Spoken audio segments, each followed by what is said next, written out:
Welcome back to Movie Recaps. Today I will show you a sci-fi thriller film from 2018, titled Replicas. Spoilers ahead. Watch out and take care. A helicopter carrying a precious load flies onto the island of Arecibo, Puerto Rico. William is waiting in his office for the cargo to arrive. The helicopter lands on the property of Bionine Industries and instantly the entire facility is being informed of its arrival. William joins Scott and Margaret as they walk toward the experimental laboratory. He asks them if the donor has signed the necessary documents. Ed hears the announcement, grabs his things and heads on there as well. The donor is being placed and unpacked in the laboratory next to a robot body. William and Ed talk about the details of the donor's death, then proceed with the experiment. Ed checks the donor's cortex activity and declares him to be viable. William concurs with the findings and tells everyone that his biological brain will be replicated inside of a synthetic brain. He tells Ed to begin the process.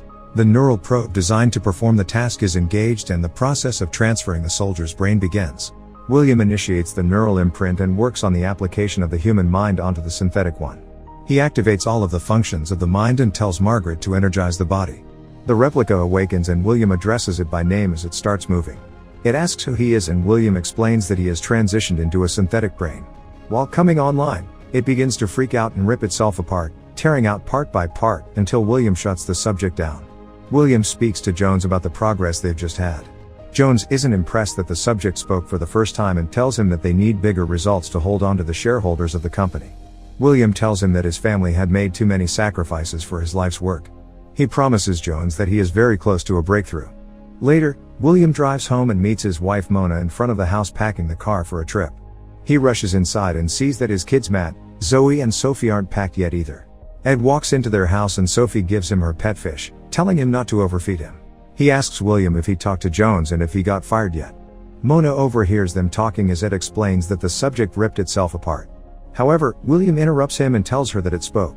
She says that if it could speak then it could also feel and that he shouldn't bring people from the dead until he works everything out. Since Mona is a doctor, she doesn't like that people might be suffering in his trials. They pack the car and he tells her that he's on the verge of a breakthrough, but something is preventing the synthetic to achieve consciousness. Mona says that they might be missing a soul. William doesn't think so, saying that it's all neurochemistry. She hates his answer and tells him that maybe he's losing sight of what's right and wrong. Ed greets them off. Later, they're driving in the rain and almost hit a truck. It's a close call but they're fine. Suddenly, a tree hits the car and kills Mona, then William drives off a cliff and into the water. He regains consciousness and checks if anyone is alive. No one, apart from him, has survived the crash. William doesn't call an ambulance, but instead he called Ed. He's brought their equipment there and follows William to the bodies. William asks him to help him, but Ed thinks that they should call the police. Eventually, Ed changes his mind and helps William transfer the minds of his family into the equipment. They get to the facility and Ed tells him that there is a reason why he hasn't made human clones yet, because they never turn out right. He asks William if he's prepared to terminate the process if something goes wrong. William doesn't give a straight answer, he just wants to do it. Ed shows him the pods in which he could replicate the bodies, but he's worried that William still hasn't perfected the process of transferring the mind. They get to the bodies and William pleads with Ed not to share what has happened to anyone. Furthermore, he asks him to get rid of the bodies. He agrees and tells him that he'll meet him back at the house. When Ed arrives there, he opens the truck and William sees that there are only 3 pods to make the bodies. He can't choose which member of his family to resurrect, so he writes their names on a piece of paper and asks Ed to pick. He refuses to do that as well and William needs to choose himself. The paper he's taken out of the bowl is Zoe. Later, Ed explains to him how he should take care of the pods and how to maintain the chemical balance inside, but the most important thing is to maintain the energy in the pods. They must never go out of power. William, however, doesn't have a backup generator, so he finds a lot of car batteries and attaches them to the pods. Ed tells him the clones will need 17 days to come out and he has until then to give them consciousness. He asks him what will happen to Zoe. William says that he'll delete her memory from their drives and they'll never remember her. Later, he's seen deleting the memory of Zoe from the minds of the others. But, the hard drive with her consciousness is still active. A few days later, Ed is at work and runs into Jones, who asks him about William not showing up for work. He lies about why he's not there, then Jones tells him to inform him that if they don't see progress with the synthetic soon, they will get shut down. Ed calls William to tell him that, saying that if they get shut down, the company will look for the expensive equipment that is now in his possession. William tells him that he needs to come to the house and watch the pods so he can go to work. As soon as he settles at work, Jones pays him a visit and doesn't seem too concerned that he might be sick. On his desk he sees Zoe's drawing and when he goes back home he has it with him. As he's walking to his front door, he runs into Matt's teacher, who has come to check up on him because he hasn't been to school in 5 days. Ed has handled that situation by telling her that the boy has chicken pox. Then he asks William why he hasn't called the kids' school and Mona's work to tell them something, as if he was expecting that no one would notice his entire family disappear. Later, he takes out all of their laptops and phones. He uses them to email the kids' school and also to text with his children's friends, making it look like they're still alive. Meanwhile, Margaret is overseeing the reparations on the robot body. William is working from home, trying to find a way to transfer the mind from one body to another. He runs an unsuccessful simulation and is beginning to lose hope. The clones are almost ready. Ed keeps covering him at work and he keeps running one simulation after another. 17 days since the accident, Ed comes to William's house to get the clones out of the pods. William tells him that he's not ready yet because he doesn't know why the last experiment failed. Ed explains that every moment they stay in the pods they continue to age, so waiting for him to figure it out isn't an option. William decides to sedate them so he could keep their minds in a blank state. Ed tells him that he can only keep them sedated for 72 hours and no more. They start draining his wife's pod and she starts breathing by herself. William sedates her instantly. Ed is excited that their experiment worked. Later, they set up force for the clones and Ed leaves, saying he'll come back tomorrow to check up on them. William continues to go through the footage of the previous experiment and still has no clue why it failed. That night, he's ready to terminate his wife, when he gets a call from Jones. As he's talking to him, he notices that each time he touches Mona's clone, her heartbeat goes up. When Ed arrives to the house, William tells him that he's figured it all out. He takes him up to Mona and shows him what he's found out. Then he explains that the reason why the brain transfer doesn't work is because it's not in its own body. When they put it in a synthetic brain, the mind freaks out when it can't find its own flesh. The solution to the problem of transferring the mind into a synthetic one is to trick it into thinking that it's in its own body. And it should be even simpler with his family because the bodies are their clones. They get ready to initiate the process of transferring Mona's mind into the body of the clone. William coordinates the uploading process, then initiates the imprint. When it's done, Ed freaks out that nothing is happening, when she suddenly begins to convulse. She wakes up and recognizes him, so he puts her back to sleep until he does the same with the kids and prepares the house for them. At the end of the day, after all of it is done, Ed leaves and tells him that they'll see each other at work. William gets back to the house and begins to clean it up and get rid of the evidence of everything that happened. Lastly, he needs to get rid of all of Zoe's things and make it look like she never existed. He packs all of her things and throws them away. Later that night, he lies down in bed next to his wife. William wakes up the next day and finds Mona gone. When he rushes downstairs, he sees them all having breakfast like nothing has ever happened. Mona says that she feels great and goes out for a run. The kids ask for pancakes and he makes some for them. Mona is jogging when she suddenly gets an ache in her abdomen. When she gets back, Sophie pours milk in a cup and they see that it's curdled. Mona says that she just got it the other day. William gets a call from Ed, telling him that they have an incoming donor at work and that if he doesn't want their secret exposed, he should be there. He tells the clone family that he has to leave for work and they don't see anything wrong about that, but Mona does find his behavior strange. William gets to work.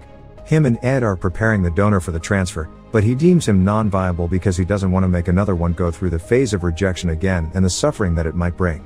Jones is breathing down their necks and Ed is upset that they didn't do it. William gets the idea to transfer his own mind into the synthetic brain, so he takes the transfer equipment to the toilet and performs the transference protocol on himself. Meanwhile, Sophie and Mona look for their cell phones and they can't find them anywhere. Mona feels strange. Back at the facility, William finds Ed and tells him what he did. He explains that he will write an algorithm which will help bridge his imprint to the artificial body, effectively tricking the synthetic brain that the body is his. The added benefit of it being him inside that body will be that he will be able to establish himself as the baseline for the transferred consciousness.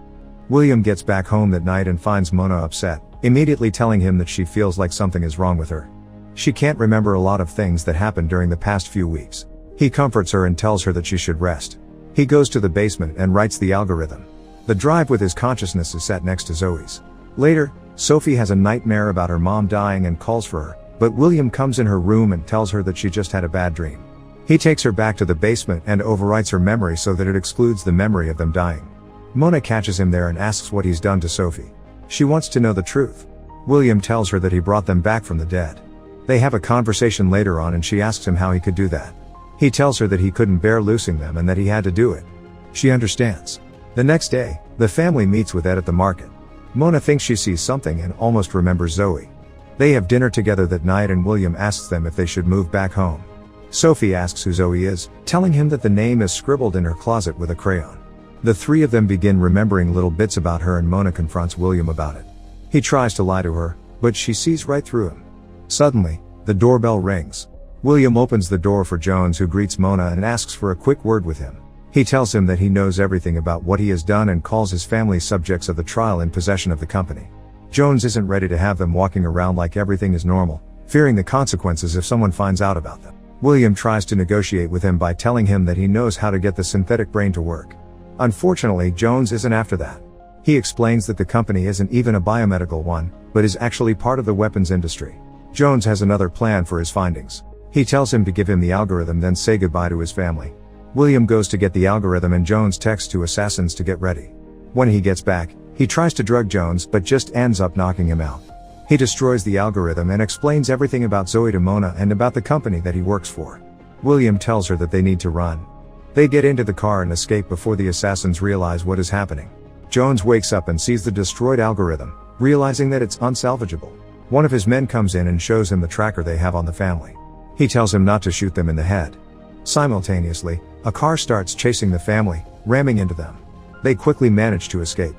William tells Mona that the trackers are inside of them, attached to the central nervous system, and that they can't get them out. Mona has another idea about that and tells him to drive to the clinic where she works. When they arrive, Mona gets them in a room and tells Sophie to get on the bed as she prepares a defibrillator. She explains that she can fry the trackers that way. Meanwhile, the assassins arrive at the hospital and see that one tracker goes dark. Mona places the defibrillator on Matt's chest next and shocks him. The assassins kill the security guard, as William is getting ready to shock Mona. Her tracker disappears and the assassins don't find them. The family escapes the hospital. Jones calls someone. William has driven them to the marina and goes to check if he can get to Ed's boat. While he looks for the keys, the assassins arrive at the marina and grab the kids and Mona. He sees them being taken away but doesn't get to them in time. Ed is at the office and Jones hands him back his boat keys as Mona and the kids are being taken inside. He tells Mona that William just needs to cooperate and that everything will be alright. She says that they'll just kill them. Meanwhile, William arrives at the facility. Ed explains how everything with Jones went down, telling her that he was in on it from the very beginning. William walks in and Ed apologizes to him. Then he tries to negotiate with Jones, who kills Ed to make his threats more powerful.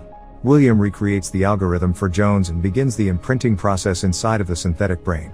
He energizes the body without anyone's knowledge. It begins to move and breaks through its restraints. William goes back to Jones and gives him the algorithm. Just as Jones is getting ready to kill Mona, the robot walks inside, saying that he's there to protect his family. The assassins shoot at him, but it tears through them like butter. The family gets in the car and is prepared to leave, but William can't just leave the robot behind. Mona tells him to go. He stops it from killing Jones right at the nick of time. The two of them converse and the robot says that the body feels like it's his own. Jones tells him that even if they kill him, the company will still go after them. William and the robot offer Jones a deal that he can't refuse. The robot tells him that he should go with the family and that it should stay back and deal with Jones. It makes an imprint out of Jones's mind. 17 days later, a clone is ready to get out of its pod. The family is having a vacation on a beach and William brings Zoe to them. Mona embraces her fondly. Sometime later, Jones is in Dubai selling William's invention to a rich old man. The robot is the one that does the work for Jones. Make sure to subscribe and turn on notifications so you can watch more videos like this. Thanks for watching.